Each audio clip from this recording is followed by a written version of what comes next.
Okay, welcome everybody to the show. We have a special guest here today in the studio. Not in the studio. Sorry about that. We have a special guest on the phone here. This is Doug Esmond, and we're going to be talking about the issue of mandatory vaccines in New York.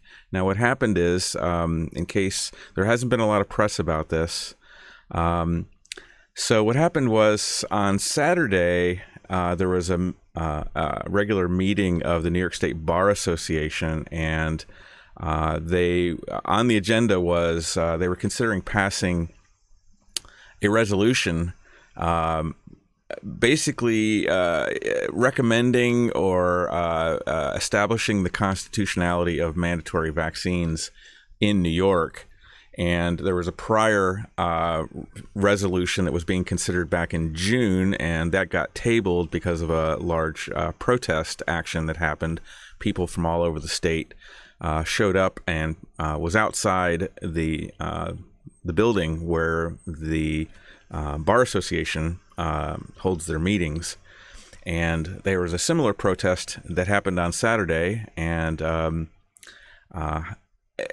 unfortunately, the Bar Association passed this recommendation. It's not quite as bad as what was on the table in June, but it's still pretty bad. So we're very lucky to have with us today Doug Esmond. Doug is a parent advocate for medical freedom and has been involved in working for better conditions, protecting the rights of all citizens in New York, and uses several different methods: education, lobbying, and even civil disobedience. That interests me. And before this whole COVID thing hit, Doug was working with other New Yorkers in the Northeast and around the state, working on a medical exemption for vaccines, and also to restore the religious exemption, which was repealed. I'm not sure the whole history of that, but maybe Doug can get into that in a second. Doug worked in the 2019 legislative session to try to save the religious exemption with other parents, as well as with groups such as New York Alliance for Vaccine Rights and the Autism Action Network and Children's Health Defense. That's Robert F. Kennedy Jr.'s organization. And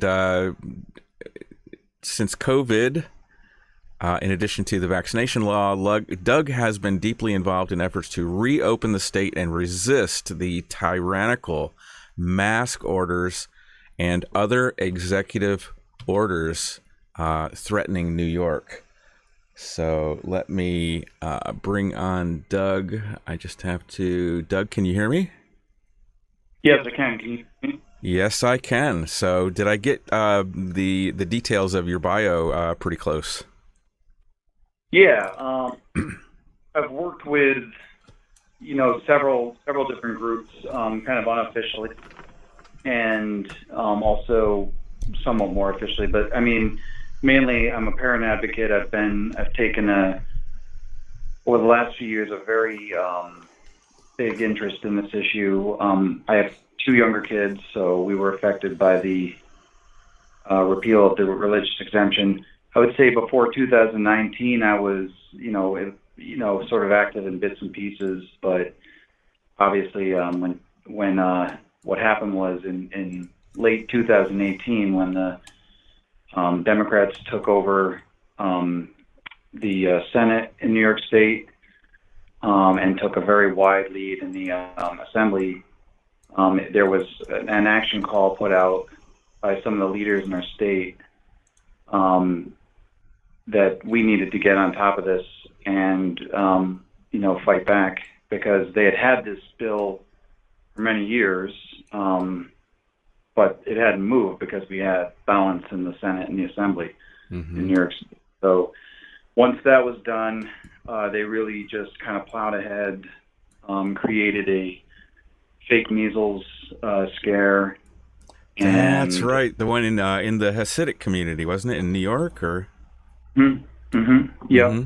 And they we're able to, really, to be honest, I always like to say we really won, but they stole our win from us at the last second by basically breaking the rules of the health committee, and having somebody, Assemblyman Nader Sage in the health committee, change his vote, which you're not supposed to be allowed to do. They actually broke two rules in that health committee. They actually had another person vote in absentee.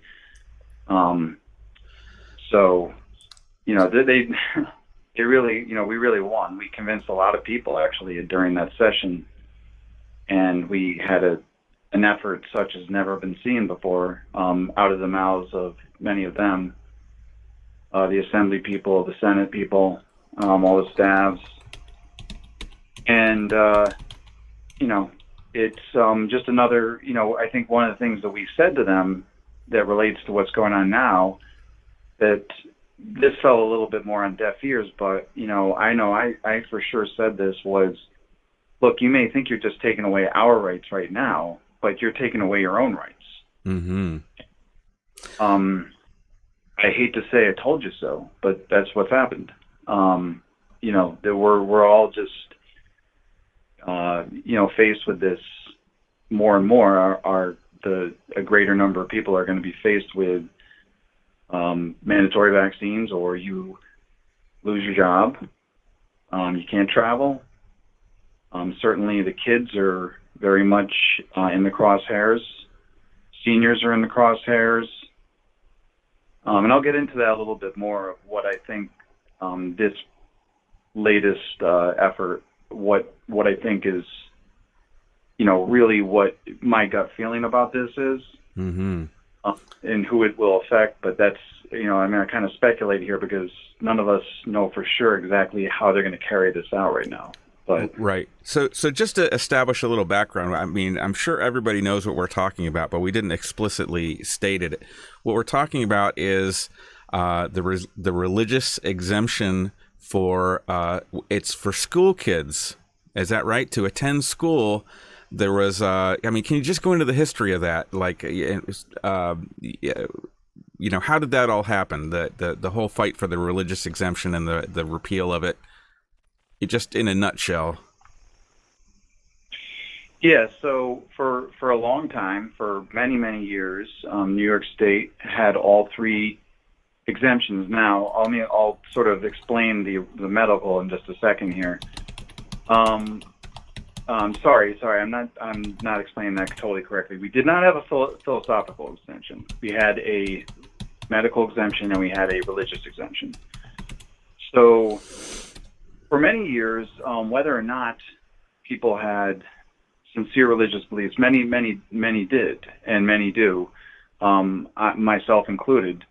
So when my daughter when my first daughter went to school, we drew up our religious exemption based on our Christian beliefs and our other beliefs. And I object to vaccines on basically every level possible, but that was the avenue that we took. And I mention that because, again, we have, in name only, we have a medical exemption too. So some people would say, well, why don't people take the medical exemption route? Doctors themselves would tell you, if you went to them and said, my child just had a bad reaction to a vaccination, I'd like to get this medical exemption. I think I have very good cause for that. It was another physician said it was related or whatnot. They would actually say to you, well, you know what, they're just about to go into school. You know what, go for the religious exemption. You'll definitely get it. There's no way I can't give you this medical exemption. I will get put on a list. I will lose my license eventually. I'll go down that road. And so they would steer people towards that. They would say, the other thing is they would say, if you want to do that, you're going to have to fight so hard, you're going to have to put thousands of dollars into that. So many parents would just take that route because that was the route given to them.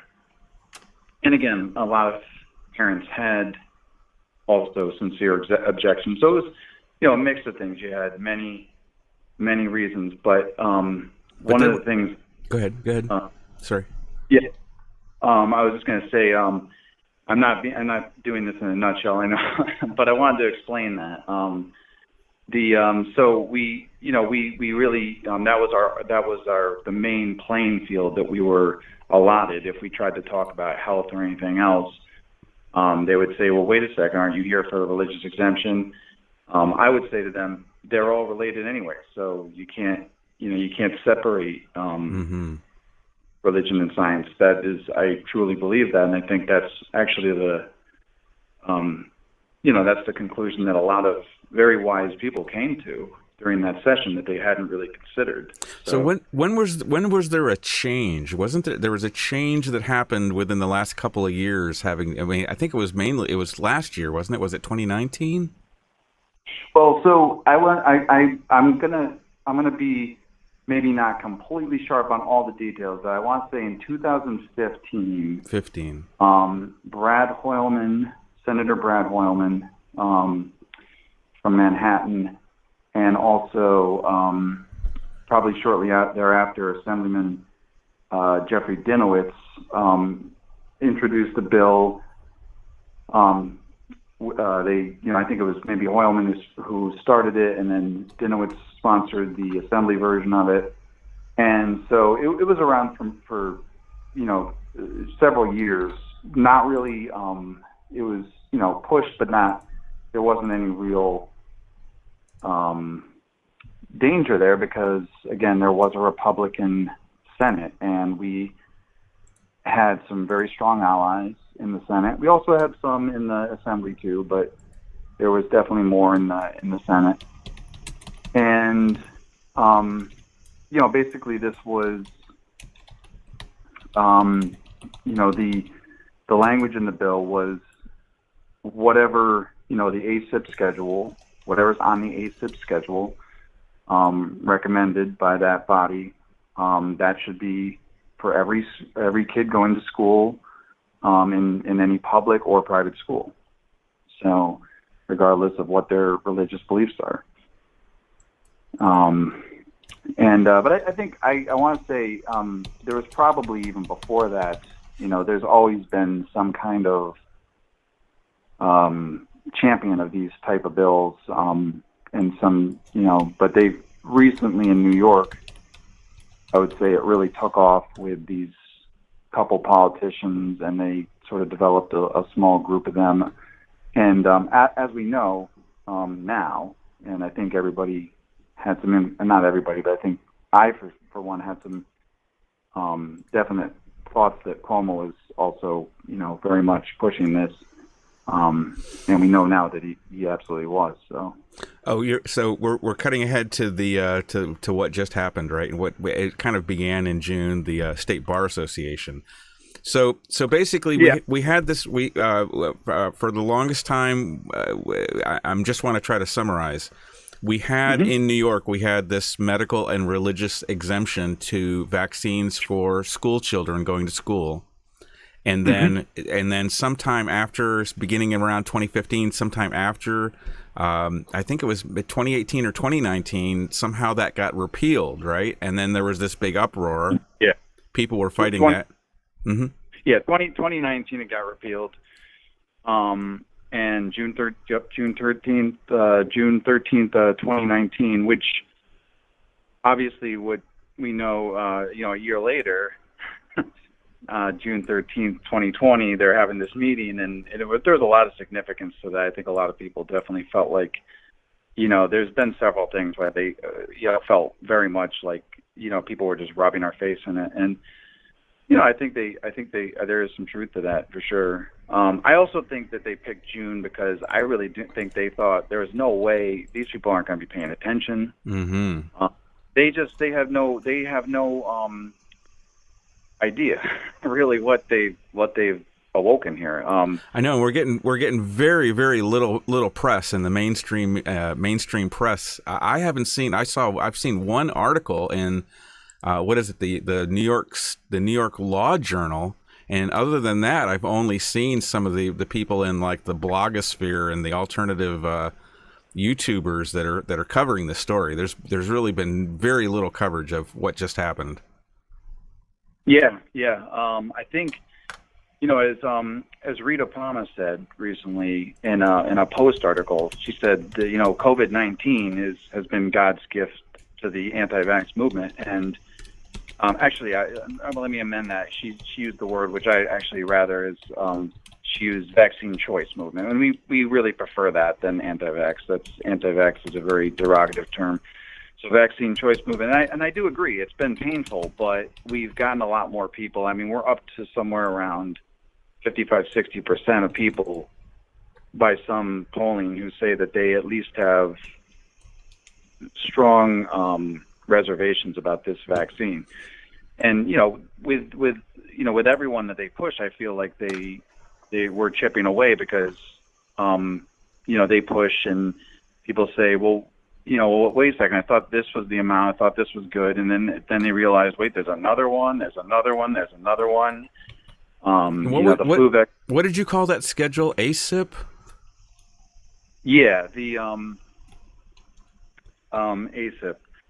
And just so I can make sure, I'm going to tell you the correct what it stands for here. So they just AC Advisory Committee on Immunization Practices. Got it. So it's the body from the CDC that makes all the guidelines for what kids get in school. Yeah, when I was a kid, we had maybe, I don't know, 6 or 7 different vaccines, and now what is it today? How many? So it's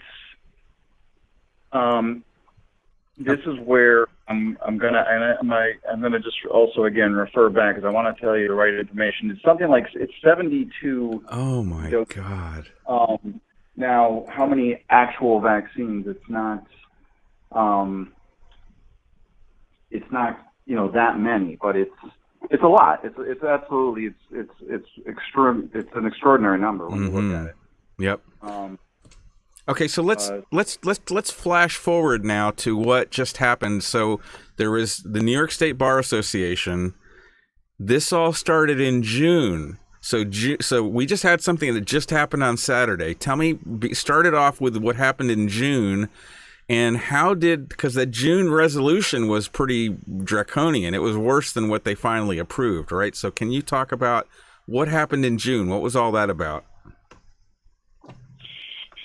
Okay, so in June they talked about this. Well, I mean, it's pretty much the same kind of thing. To me, it was like the same thing happened. It was almost like last Saturday was sort of the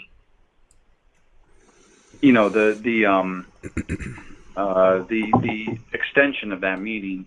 So in June, there was a few people in the meeting who said that they had very strong reservations about this. So wait, so in June, the New York State Bar Association was considering a resolution to basically establish the constitutionality and a recommendation for it was mandatory vaccines or mandatory COVID vaccines in all of the United States. Isn't that right? Yes, I don't know about. I mean, I think this does set the precedent for the rest of the United States, and that's why I think everybody in other states should be concerned about it. So yeah, I absolutely think that this is a big domino to fall for the rest of the states too. Well, I think they actually changed the wording. They changed the wording to what they just passed was just New York, but it began with a recommendation that mandatory vaccines for COVID in all of the U.S., which is kind of weird that the New York State Bar Association. But you started talking about before about what's really going on here. I mean, a lot of people that I'm talking to feel like that the reason that basically the Bar Association was pressured by Cuomo in order to give him cover. Is that kind of your theory, or? Exactly. That's my theory. I feel like he is laying the groundwork to basically circumvent having to, go through the normal, let's make this, let's just make this, let's go through, let's put this through the committees and, draw up a law and get sponsors and all that stuff. I feel like he's really, he's preparing for an executive order that would lead to everybody being having to whatever, however it would be administered. And I have thoughts on that. I mean, some people say, well, are we just going to be in a lockdown state and people are going to go door to door? I don't think initially that's going to happen, but I could be wrong. If I could, I'll just tell you a little bit about a particular thing that happened to me just a couple months ago. Sure. I was let go by my church because I'm a worship leader, as one of the things that I do. I'm a freelance musician, and one of the things that I do is I'm a worship leader. And I worked at this church for many, many years, and I hadn't worn a mask. Everyone was fine with that. And all of a sudden, we were getting close to really opening up to live worship. We've been doing all sorts of different things, drive-in, online, stuff like that. And they said, well, we're going to have to, do these different measures. Like, we're going to have to initially the mask thing was kind of like, well, we haven't been telling you to do it for so long, so maybe we don't have grounds to exactly push that. So maybe we're negotiable on that. But you have to do temperature checks. You have to do contact tracing. Every time you walk in the building, you have to, sign something. And I said, I already told you I'm not going to do all this stuff. And Good for you. After a couple weeks, I feel very good about my decision. I did lose my job, which was painful, and I've taken a huge hit financially through this whole COVID thing. So it wasn't the decision that I was really feeling like, I can't say I felt like super happy about it, but right. I made up my mind. I said, I'm not going to do this stuff. And they kind of knew it, but they kind of still pushed it and said, well, maybe he was just saying that. And then push came to shove, and they said, no, I'm not going to. They fired me. And on my way out, though, the point I was trying to make is, on my way out, someone said, I don't understand why you got so mad about this. This was not about an injection, because they know my stance on vaccination. Mm-hmm. And I didn't bother even, I think that they already knew everything I was going to say. It was just like, someone was mad and they just kind of, one last kick out the door. But they were absolutely wrong. I mean, they're absolutely 100% wrong. And I think, we've seen so many times where, especially those on the front lines, health workers, how now that, little by little, flu vaccine mandates have swept into hospitals. Not just health workers, state workers face this kind of stuff. Those who are already kind of like in more of a system, obviously our kids.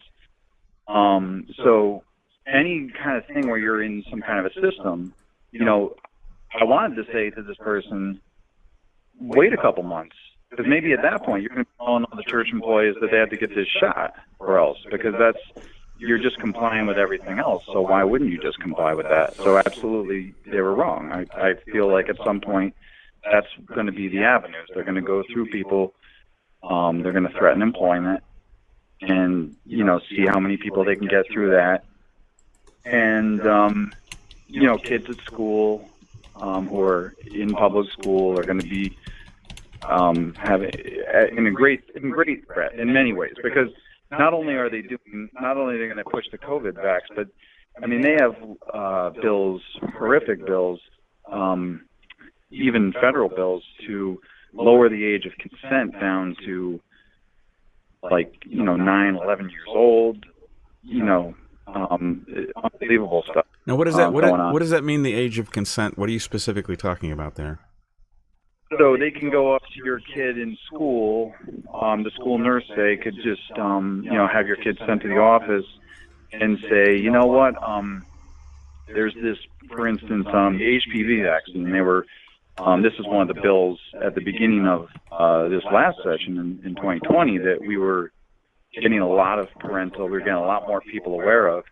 Is they had several bad bills, but 2 HPV bills, where one of them was basically that even though it wasn't going to be mandatory, they were going to be able to coerce your kid as young as, I believe, 9 years old, and they could just come up to your kid and say, hey, your parents don't agree with this, but you know what? Here's all the reasons why it's good. And can you imagine a 9-year-old or a 10-year-old or an 11-year-old? Oh, so they're trying to get the kids to basically be able to give their own consent. I understand now. Got it. Exactly.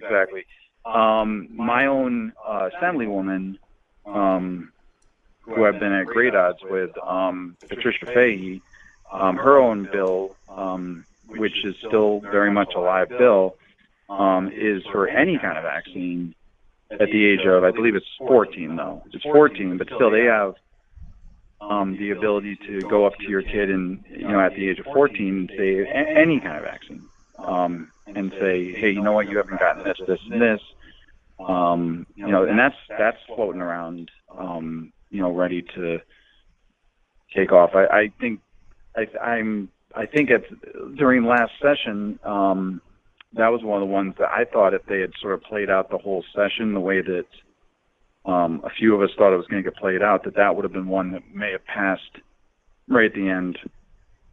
So it didn't, but it very much still could. And I think that this is going to be a very interesting legislative session coming up here. Okay, so let's try to. I mean, you only wanted to talk about half an hour. We've been doing about half an hour, but I feel like we got a couple more things we got to discuss. If you can hang on a little bit longer. Yeah, so I got a few more minutes. Let's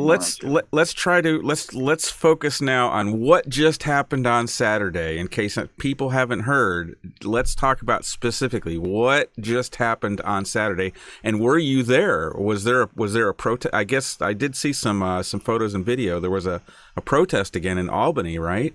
So what happened? Yeah. What happened in Albany on Saturday? Well, I was there the entire day. I'll tell you what, it was an amazing day. We had, it was really an entire kind of day-long event. Actually, we several of us got there to set up, around, before 8:30 even.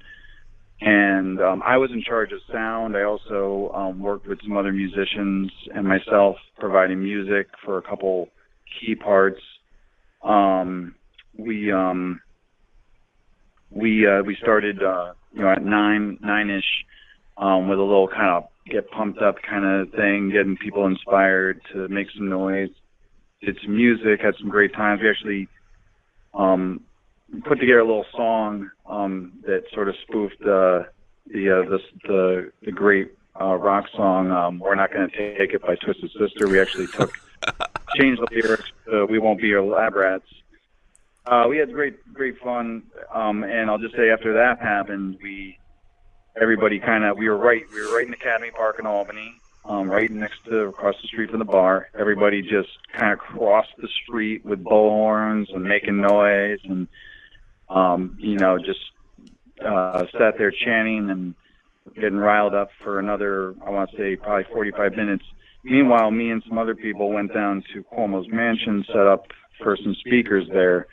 We had a guy that has just been fantastic with providing these huge sign trucks, and his whole community in Columbia County, they've just been amazing. They actually, after the and so he kind of provided the sound stage for us over across from the mansion. And then also after all the speakers and everybody marched over. Well, I'm getting ahead of myself, but everyone from the bar, everybody marched over from the bar to the mansion, and then we had an hour plus of speakers, great speakers, some fantastic names, some fantastic people, lots of great speeches. And also, I want to say we had a great contingent of New Jersey people who bussed in that morning. Had a couple of speakers from there. We had a lot of people. It was really great showing from New Jersey, and I think New Jersey's been really in the crosshairs too. They managed to push back on their the assault exemption with a lot of help actually from New Yorkers. I think New Yorkers went there in good numbers and helped them, and I think they're trying to pay back. But also they know what's headed at them too, so they're aware of this very much.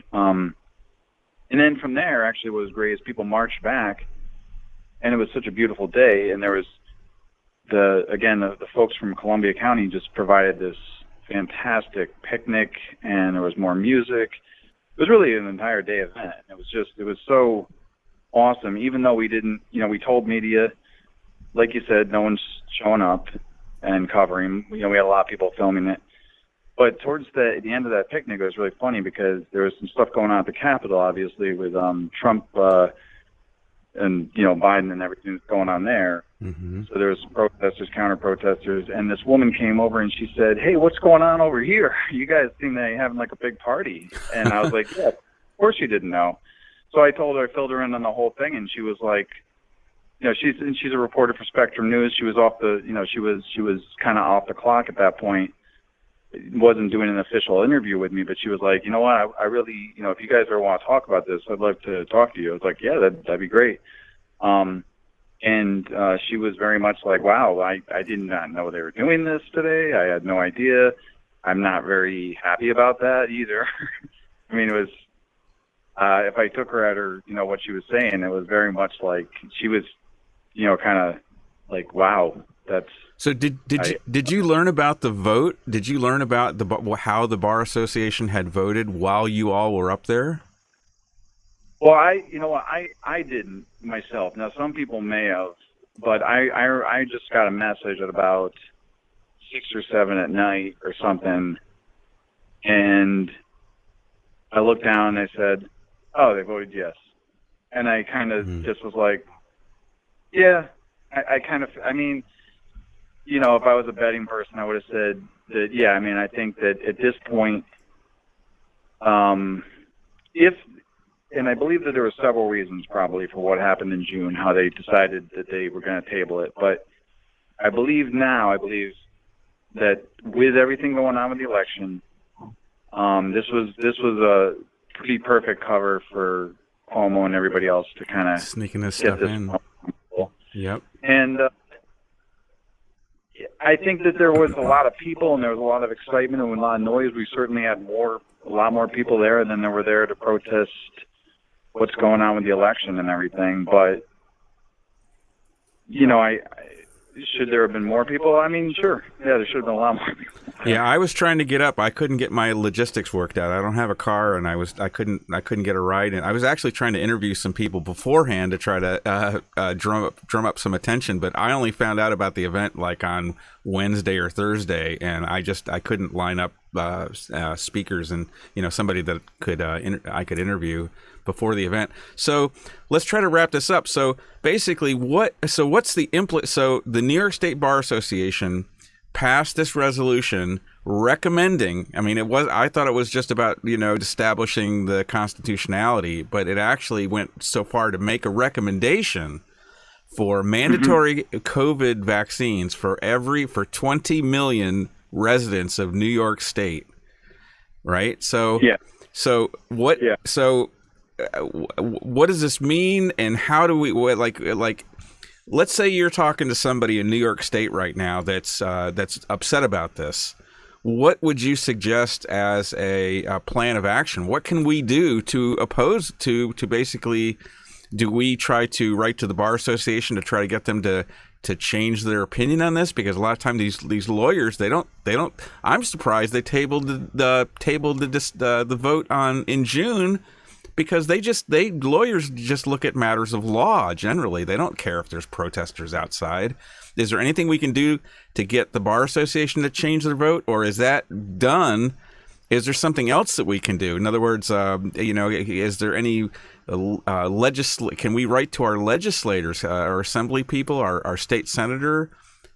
Is there any like a legislative agenda, or do we write to Cuomo and say, "Hey, man, you got to chill out"? Like, what do we do? Well, I would do all the above. Yeah, I agree with what you're saying about the lawyers thing, and I think what they were maybe concerned about, they have a very lawyerly way of looking at it. And yes. I think what the change in the language is, if you can't get everybody to voluntarily get on board with this, and there can't be a big enough percentage, whatever that percentage is, then you have the right to mandatorily make this, get that percentage through mandatory vaccination.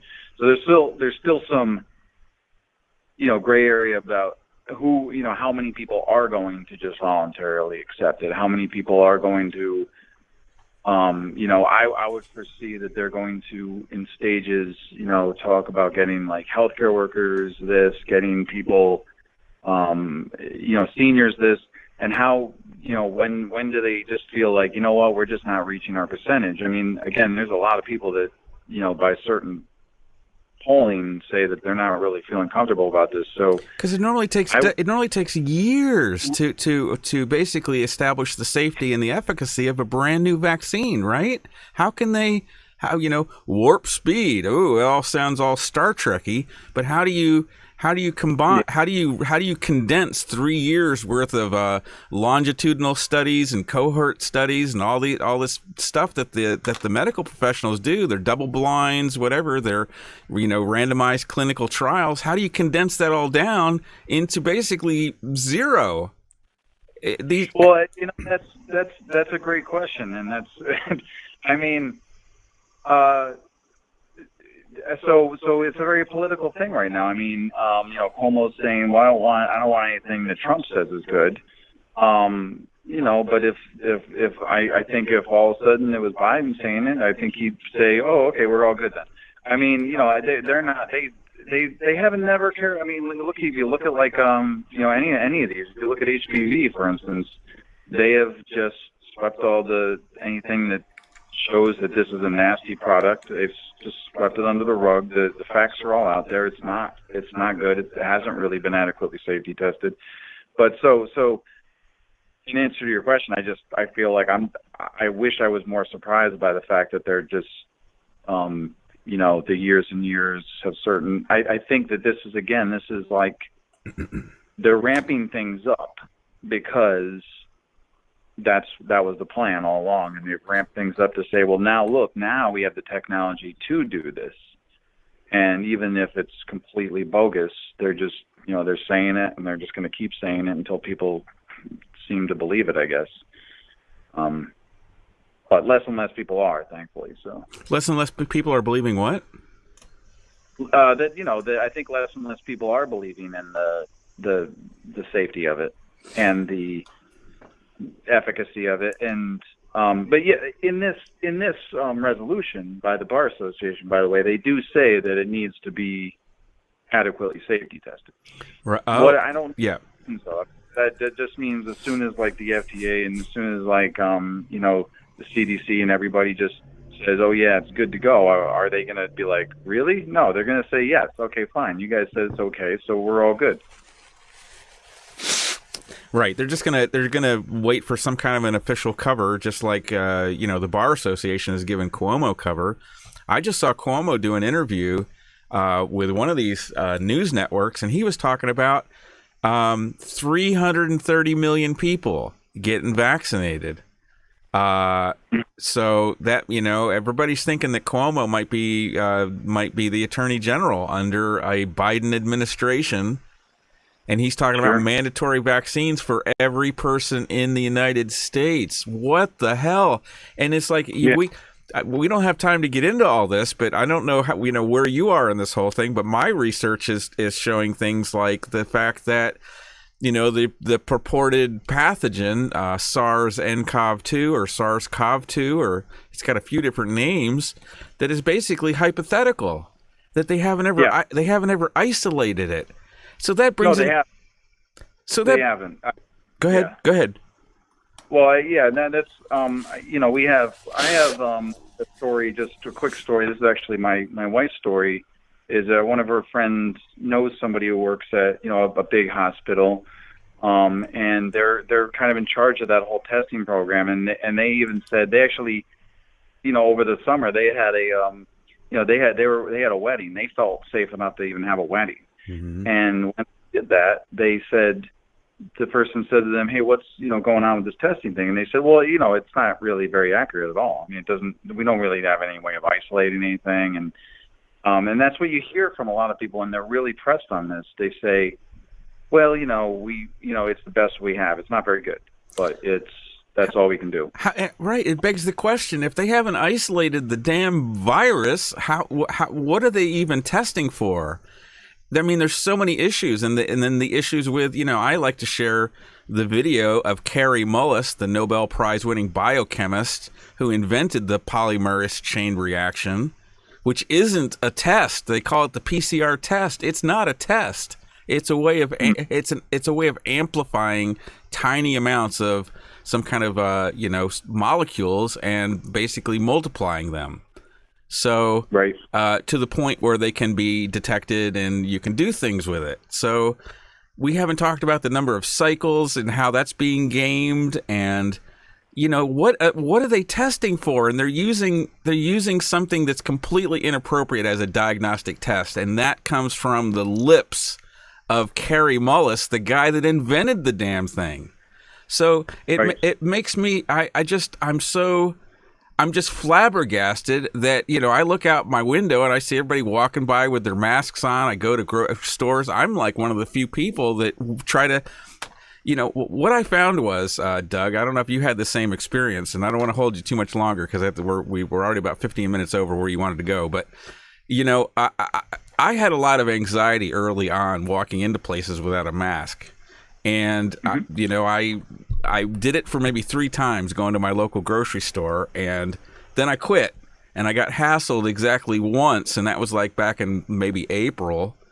And since then, I go everywhere without a mask on, and nobody messes with me. And I'm thinking, do all of these people really support this idea of wearing this mask? I mean, I'm not the only one that thinks it's inconvenient and it's maybe dangerous, and it's not even. It doesn't even work. It doesn't help spread infectious disease. So I want to tell everybody, I'm thrilled that you're a non-mask wearing person yourself, and I want to tell everybody out there, if you don't agree. I mean, I think people are just afraid. They don't want to stand out. They don't want to get into confrontations with people. Oh, it's just a little thing. I can just wear my mask. I want to tell people, don't wear the mask. Resist the mask. Take off your mask. Go places without a mask. It's not a law. It's Cuomo's executive order, for one thing. And it doesn't work. And it's not healthy for people to be wearing these masks all the time. So I want to tell everybody, resist the masks, because if we don't resist the masks, it's going to be, these draconian measures are going to be increasing, such as what we're talking about today, the mandatory vaccines in New York. That's coming. That seems to be coming. And if Biden wins it and Cuomo becomes the attorney general, we're going to have mandatory vaccines in the United States. So go ahead. Go ahead, Doug. Totally agree with you. And well, so, they talk about, like I read just a headline of one article saying if Biden wins, this is very much a pro-Biden article, and it said if Biden wins, we could have a very smooth transition. And what that means is, he can make a federal mask mandate thing, and then we can just kind of, get all the rest of these quote-unquote selfish people to wear their mask. And yeah, all it's done is mess everything up. We are witnessing just mass compliance, mass fear. I would say it's, there's a lot of people I talk to who just say, well, I don't want to wear this thing, but I don't want to go through the hassle of not wearing it. Right. I say, and I say, what I say to them is, well, I mean, it's, first of all, I do share my experience, which is kind of like what you're saying, is that, I haven't been really hassled very many times. I've gotten into it with, a couple people.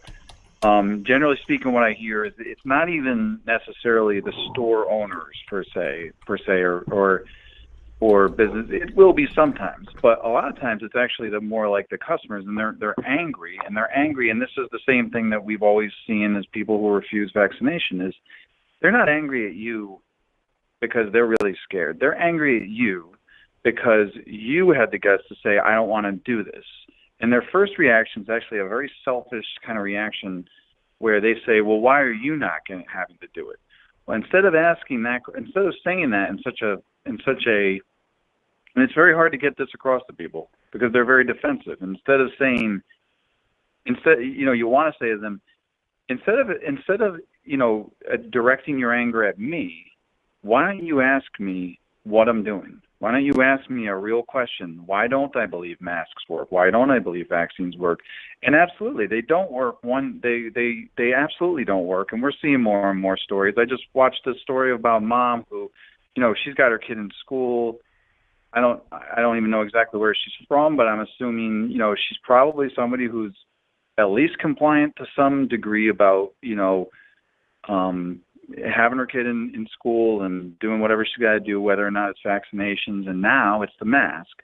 And her kid's in a gym class, and he's wearing the mask, and he completely just passes out and hits the ground. And she is mad as you know what. I mean, she's just posting something on Twitter or Facebook, and she is screaming, and she is like, I'm no more. I'm done with this. And we need people to get, I guess we need to get people to all get that angry about it, because, our kids wearing masks for however long, 6-8 hours a day, it's terrible for their brains, their development, everything. It's awful. I'm always, my thoughts go to my kids. What kind of a world are we setting up here for our kids? And it's terrible to think that we're going to have people have to deal with these mask mandates for some. Forget it. It's just going to be there forever. I mean, why not? Why would it ever stop now?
Oh, sorry about that. Oh, I muted myself. Wow. Oh, man. So I screwed up with a technical glitch. So sorry about that, Doug. But anyway, so I was reading. I'm going to play this Derek Jensen quote that I have queued up. And I'll try to edit this a little bit better to cover for my screw up here. So let's see here. Give me 1 second, friends, and I'm sorry about that glitch. And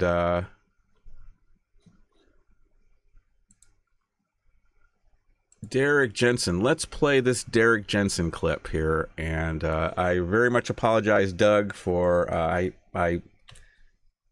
had my my audio turned down.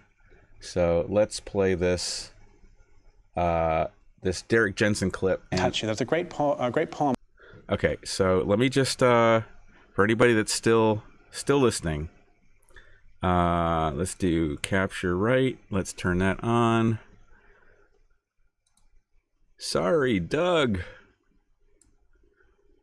So this was filmed by Wilton Vaught, Binghamton University, in 2008.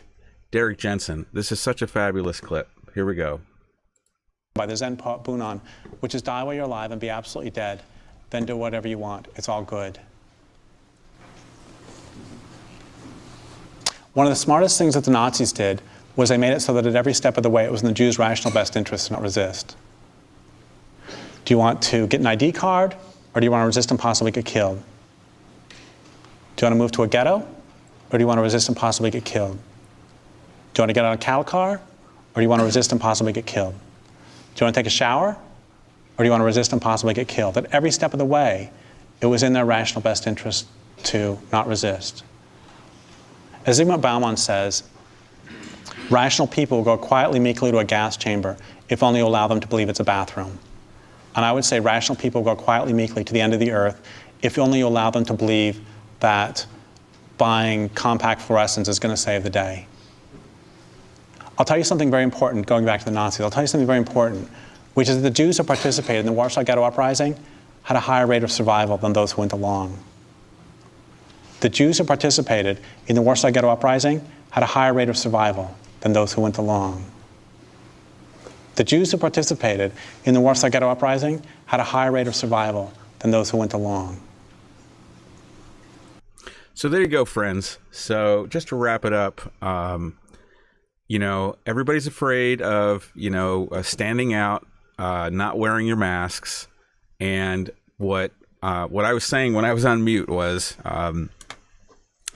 that it's just going to keep getting worse and worse and worse. It's masks now.